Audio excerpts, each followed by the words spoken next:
the race for the so-called people's lawyer here in Massachusetts, or as the position is officially known, State Attorney General. After her historic Democratic primary victory last week, former Boston City Councilor Andrea Campbell will face trial attorney Jay McMahon. She joins me now. Andrea Campbell, good to see you. Congratulations. Thank you. Great to see you. So you'd be the first black woman statewide office holder. You've said that when you declared your candidacy, you were not even aware of that. Should that matter to voters come November 8th? Well, what we heard on the campaign trail, and of course I've crisscrossed the state several times, is that representation matters. And it's not just the diversity and lived experience I bring.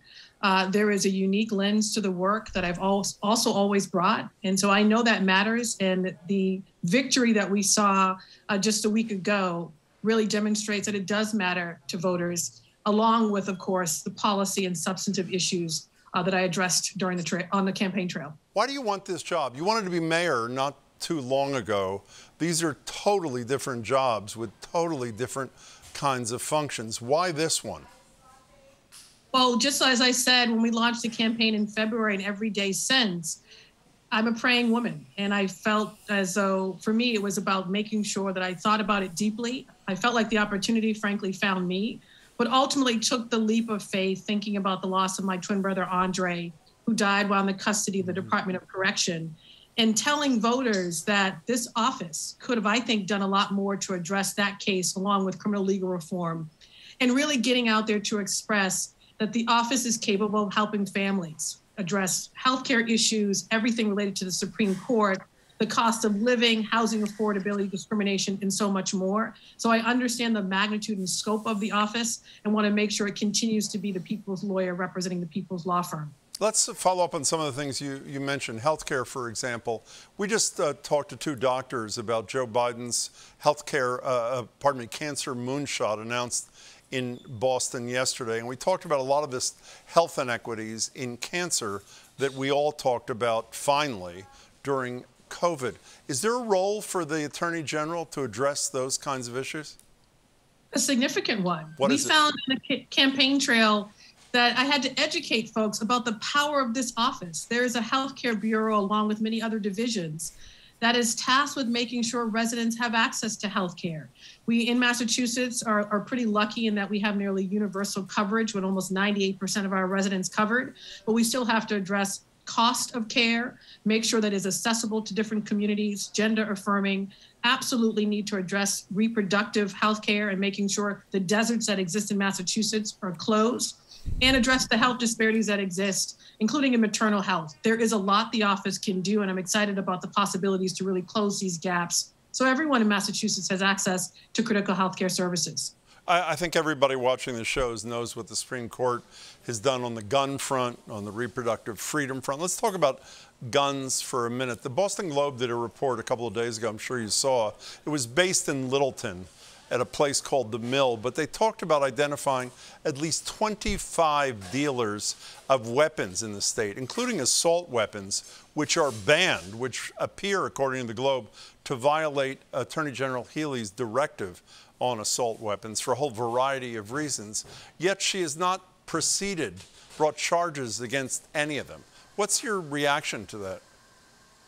My first plan that I put out as a candidate for AG had to do with guns and looking at the ways we could strengthen our laws here in Massachusetts. There are folks indeed getting around our assault weapons ban along with other progressive laws on the books. We need to strengthen those. I actually propose establishing a gun enforcement unit within the office. Right now, most of the issues surrounding guns are addressed through a consumer protection lens. We can change that. Greater enforcement is needed, including going after ghost guns, making sure we're dealing and working with and partner with, I should say, our police departments as well to ensure we're keeping guns off the streets. And gun hoarding is a major issue as well, which only leads to gun trafficking, particularly in communities of color. There's a lot the office can do along with addressing community violence. And so I'm excited about the possibilities as well. Let's just stay on this for a second. The story was horrifying to me, and it appears the laws are there. It appears the directives from the Attorney General's office is there. What appears to be missing is the enforcement. Why, in your estimation? Well, I can only speak to what I would do as Attorney General, and enforcement is critical. I've talked with assistant AGs who used to work in the office, who address these issues, who helped me actually develop my plan as a candidate for AG. So in establishing this new unit, enforcement would absolutely be a key part of it, along with working with the legislature to strengthen our laws that currently exist, but where loopholes are present. And then making sure we're also tackling community violence. I just had a student in my previous council district stabbed at Burke High School. Yeah. Community violence is present in various communities across Massachusetts, especially our urban centers. There's a lot the office can do to address those issues, including investing in organizations on the ground that are looking to break these cycles of violence. You know, in addition to the statutory authority the Attorney General has, Andrea Campbell, I know you know this much better than I, it's also a huge bully pulpit in this state. So let me ask you about a couple things where you don't formally have jurisdiction, but you would have a bully pulpit. What's your position on the question that just qualified for the ballot around undocumented immigrants having access to driver's licenses? I will be voting yes on 4. It's really sad to see that some folks mobilized a fear-mongering campaign to try to go backwards in terms of the legislation that was passed by the legislature and signed by the governor. This is an issue I was supportive of when I worked as an attorney for Governor Deval Patrick. Okay. It makes sense. It makes sense economically. It makes sense in terms of protecting victims, those who lose loved ones in a car accident, how difficult it can be to track someone down, to hold them accountable and liable. It makes sense, and I will be voting yes, and I'm encouraging others to do the same. Should I also assume you support the millionaire's tax, the fair share amendment that's on the ballot? Yes, I'm on the record of supporting that. Okay. And really using those resources for critical investments. Well, speaking of using those resources for critical investments, I'm sure most people viewing yet again know that for the second time since the law was passed by the voters in 1986, the so-called tax cap mandates by statute the return of what could be as much as $3 billion to the taxpayers. The auditor will make the final decision on that. I want to play for you what Maura Healey, the Democratic candidate for governor and obviously Attorney General, had to say about that on the night of her election victory. The people voted recently to give everyone in the state tax relief if the state had excess revenue. And it looks like we do. So the people should get that money back as soon as possible. So she seems to be arguing for the statute to be enforced exactly as it is. There are a lot of people, particularly progressives in the state, who say, one, sort of like what you just said about the Fair Share Amendment, that money shouldn't be used to give rebates to people. It, in fact, should be used to pay for needed services, or at least the law should be amended so if the money is returned, it's returned in a much more equitable fashion to the taxpayers than the way it is currently drafted, where by far the most money goes to the wealthiest taxpayers. Do you support the law being implemented as it is, or were those changes? Well, based on what I'm hearing on the ground, I remember we talked about this before. I said, ask the people. And most folks are saying, give the money back. And I think there's an argument to say, give the money back. And I think what we don't recognize is that residents are struggling right now. They are worried about the cost of living, housing affordability. It is so expensive to live in Massachusetts right now. They're worried about access to health care. They're worried about a whole bunch of things concerning their family, their children. And if this is an opportunity to put resources in the pockets of those who are struggling or others, we should do just that. Even though a disproportionate share would go to wealthy people who don't need it and a much smaller share go to the people you're describing.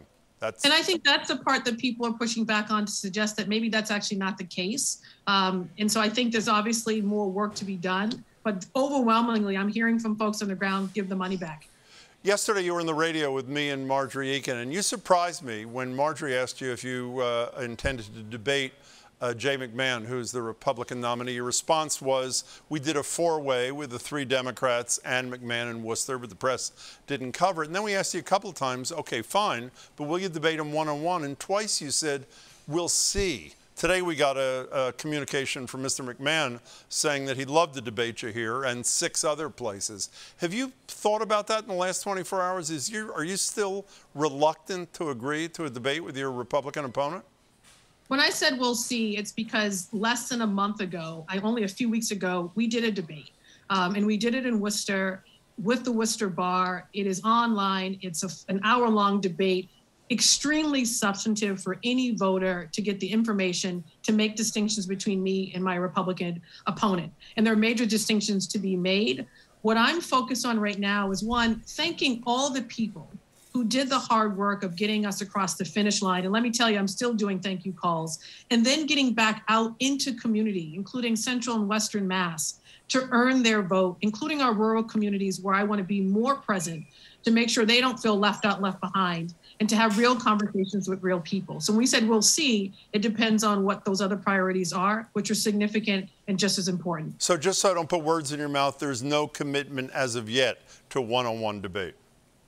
I will say we'll see again. I will stress that folks should watch that debate. And I'll just stress this. That debate was incredible. You had a college, a Worcester Bar Association put in significant resources to actually do it and to host one of substance and a real conversation. And it should be utilized. Most folks did not see it because they could not get the media attention that they wanted. So there's an opportunity to promote that, while at the same time for me to continue to thank my supporters and then, of course, get out there on the road to earn the support of more voters and to let them know that they have to continue to pay attention to this significant race because it does affect them in their daily life, and the AG's office can indeed help. Andrea Campbell, I really appreciate your time. Lots of luck. Talk to you again soon. Thank you, and thanks for having me. Pleasure.